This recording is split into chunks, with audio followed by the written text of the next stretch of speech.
பாருங்கள், ரொம்ப அற்புதமாக சக்கரங்கள் மாதிரி ரொம்ப நேர்த்தியாக நுணுக்கமாக செதுக்கப்பட்டிருக்கு. ரொம்ப அற்புதமாக இருக்குங்க. அற்புதமான ஒன்று. இந்த இடத்துல தான் நம்ம பல்லவ மன்னன் மகேந்திரவர்ம பல்லவனோட தமிழ் கிரந்தக மொழியில் பொறிக்கப்பட்ட கல்வெட்டு இருந்திருக்கு. இது வந்து சிதிலமாக்கப்பட்டிருக்குங்க.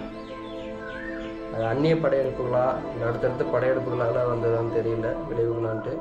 ஆனால் அந்த சுவடுகள் வந்து முழுமையாக அழைக்க முடியல. பார்த்தீங்களா, நீங்கள் அங்கே 3வது குடைவரை கோயிலில் பார்த்த ராஜராஜ சோழனோட கல்வெட்டுகள்லையும் பல்லவ மன்னனோட இந்த கல்வெட்டுகள்லையும் டிஃப்ரென்ஷியேட் தெரியும். பார்த்தீங்களா, அந்த மொழி அமைப்பில், அந்த செதுக்கப்பட்ட அமைப்பில். இதுதாங்க தமிழ் கிரந்தக மொழி. நம்ம அங்கே பார்த்தது தமிழ் கல்வெட்டு, தமிழ் வட்டெழுத்துக்கள். சாரி.